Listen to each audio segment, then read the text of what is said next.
You feel the silence pressing against your skull, a weight you can neither name nor escape. Every glance, every half-smile you ignore, is a mirror reflecting the hollows of your own mind. You think you observe the quiet ones, but perhaps it is they who are observing you, seeing the fractures in your attention you refuse to acknowledge. You notice them in the corner of the room, the ones who speak little, who measure every word as though it might cost them something more than breath. This is not mere introversion. It is the conscious management of attention, rooted in the psychological phenomenon of selective social monitoring. They perceive the unspoken tensions, the subtle shifts in tone and posture, and they catalog every minor slip. Every word you utter is filtered, analyzed, and stored, yet they reveal almost nothing in return. Their silence is a strategy, a shield, a laboratory in which they examine your impulses without interference.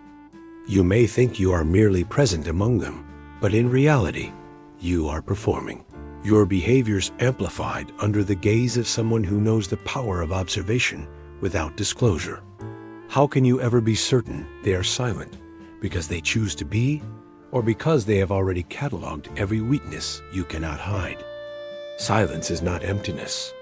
It is an ecosystem of thought, densely populated with ruminative loops and metacognitive reflection. While you chatter to fill the void, they are dissecting each memory, each fleeting emotion, turning the mundane into an internal theater of cause and effect. You believe their quiet is passivity, but it is hyperactive cognition, a labyrinth where your actions are traced, mapped, and interpreted before you even recognize their significance. Every casual glance, every tiny hesitation you exhibit becomes a variable in their study of human behavior. They are not merely listening, they are constructing models of you, extrapolating patterns you are blind to, predicting the trajectory of your thoughts with unsettling accuracy. You may wonder if you understand them, but perhaps the real question is, how well do you understand yourself under the unblinking scrutiny of someone who speaks less than you, yet knows more than you dare admit? Their restraint is a mirror to your impulsivity, a reflection that exposes the cracks you tirelessly hide. Psychologists call this social self-regulation, the ability to measure one's expressions and reactions in order to control perception. Every joke you force, every opinion you assert, becomes evidence in their quiet ledger of who you are. You imagine the silence is simple, but it is a cognitive scaffold, supporting layers of analysis you cannot access. In those pauses, they catalog your contradictions, your compulsions, your need for validation, storing them in an invisible archive. You think conversation is an exchange, but with them, it is an interrogation you do not realize you are under. If your mind were laid bare before their silence, would you recognize the stranger inhabiting your own skull? Or would you shatter under the weight of what you cannot control? Consider the unsettling nature of hyperawareness, a cognitive state in which every sensory input is amplified, dissected, and cataloged. The quiet ones live in this state constantly, reading not only what is said, but what is suppressed, missed, or overlooked. Your gestures, your hesitations, even the micro-expressions you believe vanish unnoticed, are meticulously observed. You think silence is passive, yet it is a form of mental vigilance, a predator crouched within ordinary social spaces. Each of their unspoken observations feeds recursive loops of analysis, looping back upon themselves, turning the external world into an echo chamber of subtle truths. You may convince yourself that they are harmless, but can you endure the realization that their quiet is a prism refracting your psyche, revealing all that you intentionally bury? In their silence lives a deep and dangerous form of self-control, an internalized mechanism that psychologists associate with inhibitory regulation, the ability to suppress impulses that others act upon without thought. They do not speak because they do not need to. Their restraint is an assertion of dominance over chaos. Every time you rush to fill the quiet, you reveal the machinery of your discomfort, how intolerable stillness is to the mind addicted to noise. Their calm, their pause before response, is a reminder of what you've lost. Mastery over your own compulsive need to be seen, heard, validated. Their quietness dismantles the illusion that speech equals intelligence, that presence equals power. Yet, when they finally speak, and their words cut through you with surgical precision, do you realize it's not wisdom you hear, but the slow unmasking of everything you've been hiding beneath your voice? Their silence is a lens for empathic accuracy, the psychological ability to intuit the emotions, intentions, and thoughts of others with alarming precision. While you fumble for the right phrase, they have already predicted your mental trajectory, anticipating the insecurities you cannot suppress. This is not supernatural. It is pattern recognition honed by observation and reflection, a cognitive skill few cultivate because most fear the truths it reveals. Each interaction with them becomes a feedback loop. Your anxiety intensifies under their quiet, their calm sharpens in response to your agitation. You may think you are merely observed, but in truth, you are dissected, your mental architecture mapped, your self-delusions cataloged. When your gaze meets theirs, and the silence stretches, do you feel connection, or are you staring into a mirror that shows only the parts of you you refuse to acknowledge? There is a cost to such silence, a psychological toll buried beneath composure. The quiet ones often dwell within chronic internalization, where emotions are not expressed, but compressed folded inward until they distort perception. Research on alexithymia reveals this paradox, an inability or refusal to name one's emotions, even while feeling them with unbearable intensity. Their stillness, then, is not serenity, but containment, a fragile dam holding back cognitive floodwaters of analysis, fear, and memory. The mind becomes an echo chamber where every unspoken word reverberates endlessly, eroding boundaries between thought and identity. You envy their calm, yet beneath that surface may lie implosion, a psychological implosion disguised as poise. When silence begins to eat its host from within, how long before it stops being a choice and becomes a cage? Their quietness is also a mirror of depersonalization, a mental phenomenon where the boundaries between self and environment blur. While you speak to assert identity, they retreat into an observer's stance, dissolving into the backdrop of reality itself. This detachment is not mere avoidance, it is a defensive architecture, a mind rehearsing separation from emotional overwhelm. Each word you utter becomes a ripple they feel, catalog, and analyze without participation.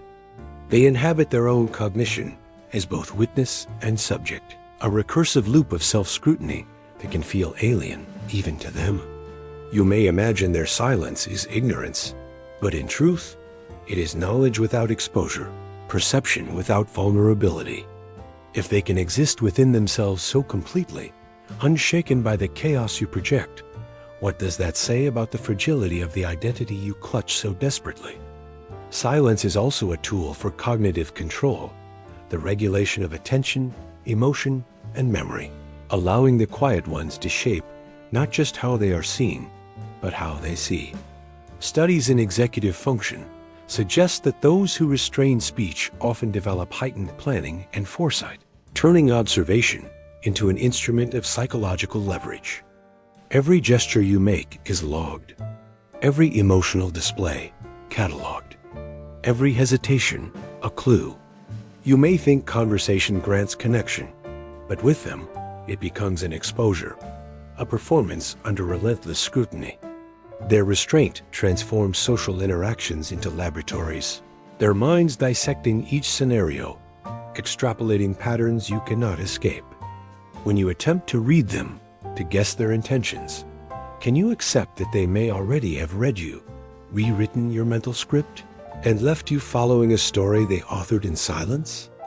There is something profoundly unsettling about how their silence warps your own mind. Psychologists call it projection, the unconscious process of assigning your thoughts and fears to others. You fill their silence with assumptions, judgment, mystery, superiority, because you cannot tolerate the ambiguity. The quiet ones become blank screens for your psyche, absorbing every insecurity you refuse to confront.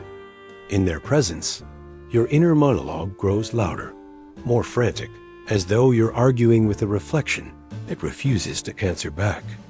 Their stillness dismantles the illusion of mutual understanding, forcing you to face how little of yourself you actually control.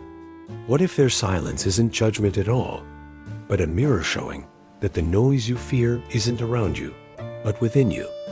Their quiet is a study in existential vigilance, the constant awareness of mortality, meaning, and one's own mental limits. While you speak to distract, to assert, to perform, they contemplate the subtle fragility of consciousness itself.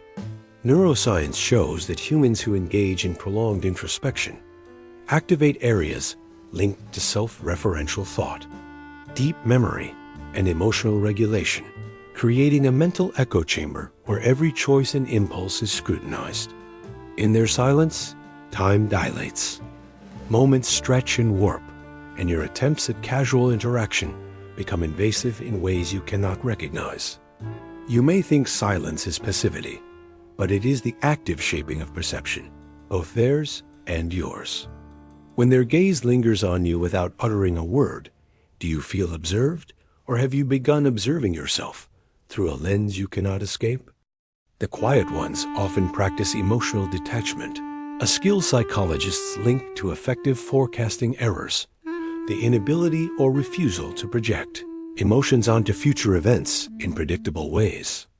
While you seek certainty in reactions and responses, they dwell in the unpredictable, comfortable with the instability of human behavior. Every sentence you form, every gesture you offer, is a variable in their unspoken experiment. How will you respond if I say nothing? Their calm masks a ceaseless internal storm, a recursive examination of cause and effect, of action and consequence. You assume their silence is empty, but in truth, it is saturated with calculation and perception, a landscape where you are both observed and dissected without consent. If your words fall into this void, do they echo, or are they consumed entirely, leaving only the shadow of your own intentions? Their silence is an instrument of social calibration, a subtle manipulation of norms, expectations, and attention. In psychology, this aligns with observational learning, the capacity to influence others by acting minimally, yet intentionally. Each pause, each unreadable expression, teaches you more than any conversation could. What to reveal, what to suppress, how to measure your own impulses. They are architects of tension, sculpting the space between thought and speech so meticulously that your reactions become predictable, almost inevitable. You may think you are learning about them, but perhaps they are learning about you, bending your psyche with the absence of interference. When the next word trembles on your tongue, will you speak freely, or only as the silent one has already dictated, shaping you without ever saying a single thing? In their quiet lies a mastery of attentional control, the psychological ability to focus selectively, ignoring distraction while extracting meaning from nuance. You may think you are present, but your mind is pulled into a web of subtle cues you scarcely notice. A slight tilt of the head, the pause before a breath, the timing of a blink. Cognitive science suggests this heightened focus rewires perception, creating an acute sensitivity to environmental and social signals. Their silence forces your mind to compensate, to fill gaps with speculation, projection, and fear. You may believe you are controlling your thoughts, but in truth, the quiet one controls the space in which those thoughts emerge. When you feel unsettled, uncertain, aware of your own internal dissonance, do you realize it is not you who is disturbed, but the silence that has trained your mind to unravel? Now the silence is absolute, and you realize the descent has been into your own mind, guided not by their words, but by the spaces between them. Every assumption you clung to has dissolved. Every mask you wore has been catalogued and reflected back with terrifying clarity. Psychology, self-regulation, metacognition, attentional control, they were not tools of understanding, but instruments of exposure.